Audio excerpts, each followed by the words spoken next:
Graça e paz em Jesus a todos. Estamos aqui de volta em nossa quarta aula de epístolas paulinas e gerais. Em continuidade, iniciando hoje a introdução às epístolas gerais. As epístolas gerais, nós temos as epístolas paulinas e temos as epístolas gerais, as obras que não foram escritas pelo apóstolo Paulo, mas por outros autores. E dentro desta introdução, nós temos o seguinte: as epístolas ou cartas gerais são assim chamadas porque não foram destinadas a uma igreja específica. Logo, seu conteúdo era de interesse de todos os crentes. As epístolas gerais são oito: Hebreus, Tiago, 1 Pedro, 2 Pedro, 1 João, 2 João, 3 João e Judas. Vale lembrar que esse Judas não é o Judas Iscariotes. Também nós não temos somente um João na Bíblia. Também não temos somente um Tiago na Bíblia. Vamos continuar. As epístolas gerais foram escritas durante uma era de perseguição e apostasia. No primeiro século depois de Cristo, os crentes tiveram permissão para pregar o evangelho e desfrutavam de paz. Entretanto, por volta aí do ano 60 depois de Cristo, as coisas passaram a mudar. Ou seja, o negócio começou a ficar apertado para a igreja, assim chamada igreja primitiva, né? A igreja do princípio de tudo. Os cristãos passaram a ser incompreendidos pelo grande público que interpretava erroneamente as doutrinas. Um exemplo para os irmãos: a ceia do Senhor. A igreja foi acusada pelos romanos de serem ou de praticarem o canibalismo, porque eles comiam a carne e bebiam o sangue. Ou seja, algo que é explicado para nós dentro da Bíblia, que é um simbolismo, é em memória. Então eles levaram ao pé da letra. Então, quais foram as interpretações errôneas que eles tiveram das doutrinas do cristianismo? De um Deus invisível, que para eles tinha que ter um Deus visível, uma imagem, de um Salvador ressurreto e de um julgamento futuro que acabaria com os poderes políticos. Por esta razão, surgiu uma feroz reação contra os cristãos, ocasião em que ocorreu a prisão e a morte do apóstolo Paulo. E daí em diante, mais e mais perseguições vieram. Bem, o nosso primeiro ponto aqui, o livro de Hebreus. O autor do livro de Hebreus é desconhecido. Nós não sabemos quem é o autor de Hebreus. Existem várias especulações. Uns apontam apóstolo Paulo, Apolo, Barnabé, porém não existe o autor específico para o livro de Hebreus.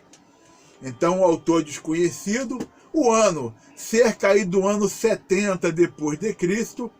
Aí existe sempre aquela pergunta: por que essa carta aos Hebreus foi escrita? Para reprimir a apostasia dos judeus cristãos que tinham a intenção de voltar ao judaísmo. judeus, cristãos, ou seja, convertidos a Cristo Jesus. Estavam ali na igreja. Por isso o nome de a carta aos Hebreus, a epístola aos Hebreus, o livro aos Hebreus. Quem são esses hebreus? Convertidos a Cristo Jesus. Aceitaram a Jesus como o Messias. Só tem uma problemática. Eles estavam sendo ali basicamente forçados à apostasia, ou seja, a negar, largar a fé em Jesus e voltar a ritos e costumes judaicos. Não porque tem Moisés, porque tem os seres angelicais.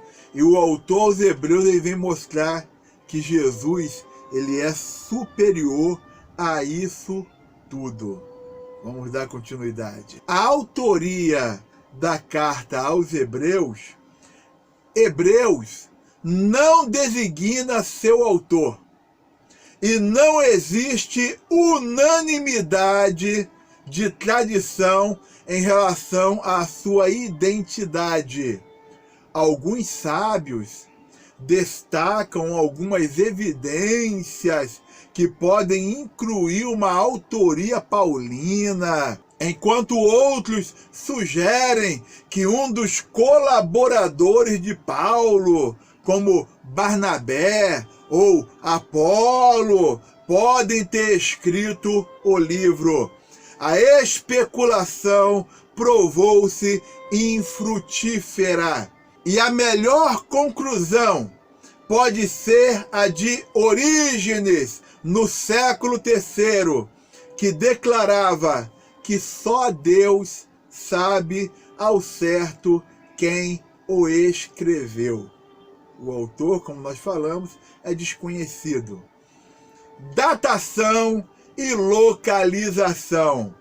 O conteúdo de Hebreus indica que foi escrito antes da destruição do templo, no ano 70 depois de Cristo.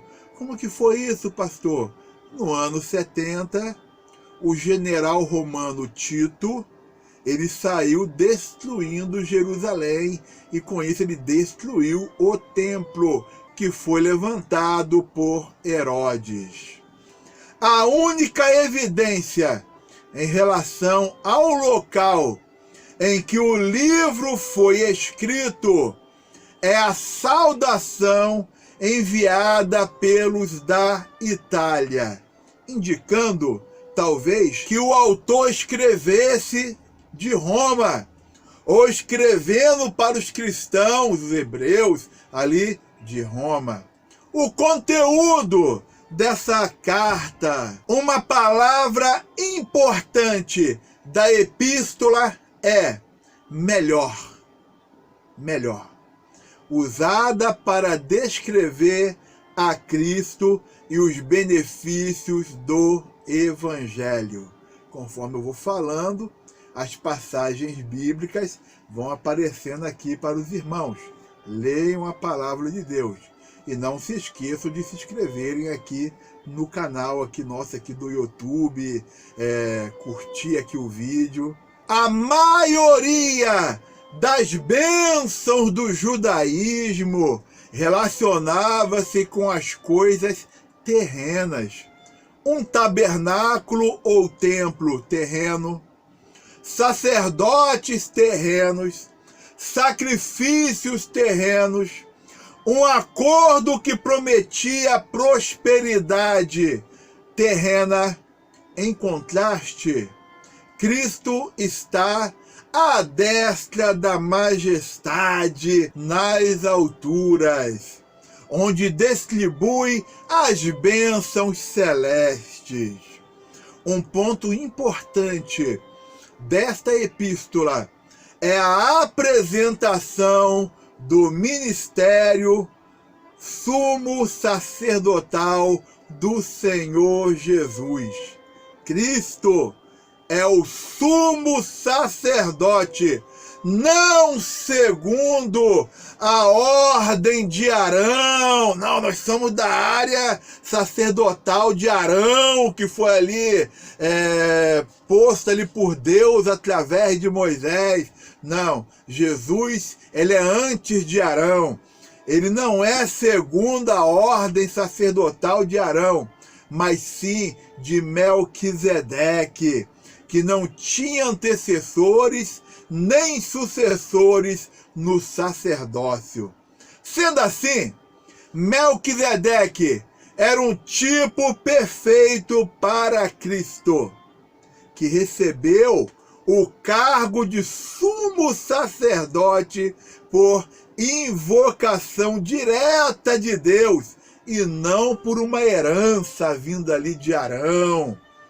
Enquanto o sacerdócio araônico de Arão tinha que oferecer sacrifícios continuamente por seus próprios pecados, bem como pelos pecados de outras pessoas, Cristo ofereceu de uma vez por todas sua própria pessoa, sua própria vida, sem pecado, como sacrifício perfeito.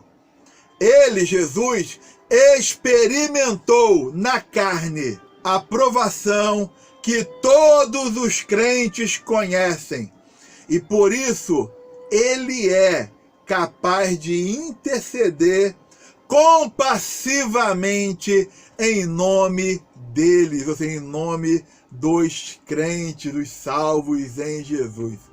O capítulo 11 de Hebreus enumera alguns dos grandes heróis da fé no Antigo Testamento. Você tem que ler os heróis da fé, é uma coisa assim maravilhosa. Os versículos 4 ao 35 registram bênçãos maravilhosas e notáveis vitórias alcançadas através da fé, enquanto os versículos 36 ao 38 registram aqueles que resistiram a grandes provas, sofrimento e perseguição através da fé.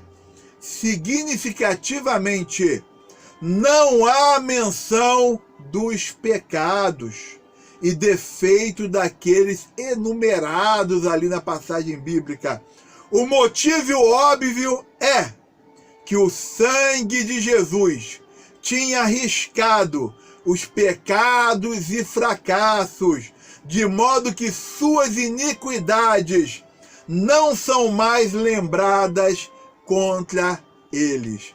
O livro de Hebreus é uma preciosidade em conteúdo, o conhecimento do autor em detalhes a respeito de sacrifícios, de tradição judaica, do próprio tabernáculo. É algo maravilhoso e notável. Não deixe de ler a palavra de Deus. Temos aqui o esboço de Hebreus. O primeiro ponto, o autor aos Hebreus, ele apresenta a superioridade da pessoa de Cristo, de Jesus. Isso está no capítulo 1, vai do capítulo 1, versículo 1, até o capítulo 4, versículo 13. Então, nesse primeiro ponto da superioridade da pessoa de Jesus, apresenta o seguinte: Jesus é melhor do que os profetas, ou superior aos profetas. Jesus é melhor do que os anjos, ou superior aos anjos. Jesus, ele é melhor do que Moisés, ou superior a Moisés. Jesus é melhor do que Josué, superior a Josué. O segundo ponto fala o seguinte: a superioridade do ministério de Jesus Cristo. Capítulo 4, versículo 4, até o capítulo 10, versículo 8. Então, vai falando o seguinte, esse nosso contexto, estão verificando aqui o esboço, é o seguinte, que tudo aquilo que o sistema judaico religioso venha trazer para que os judeus convertidos a Cristo Jesus pudessem ser ali engabelados, ludibriados, para voltar a costumes judaicos, a apostasia da fé. O autor aos Hebreus ele vem mostrando a superioridade dessa graça de Deus. Então, o segundo ponto, a superioridade do ministério de Jesus. Jesus, ele é melhor do que Arão, ou seja, o ministério de Jesus, ele é maior, é melhor, acima do que Arão. O sacerdócio de Melquisedeque, portanto, Jesus, melhor do que o de Arão. Jesus é mediador de uma melhor aliança. Ah, mas nós queremos a aliança judaica. A aliança de Cristo Jesus é melhor. Nosso terceiro ponto, a superioridade da caminhada da fé, que vai do capítulo 10, versículo 19, até o capítulo 13, versículo 35. Dentro de a superioridade da caminhada da fé em Jesus, um chamado à segurança total da fé. Tudo aí com as passagens bíblicas detalhadas. A persistência da fé, admoestações sobre o amor. E temos a conclusão. Não deixe de estar lendo essa epístola aos Hebreus. São aqui 13 capítulos com uma profundidade enorme. Algo assim de uma aferição e noética muito aprofundado. É algo maravilhoso. Vamos dar uma pausa aqui nesse vídeo e vamos dar continuidade. O Senhor abençoe a todos. Graça e paz.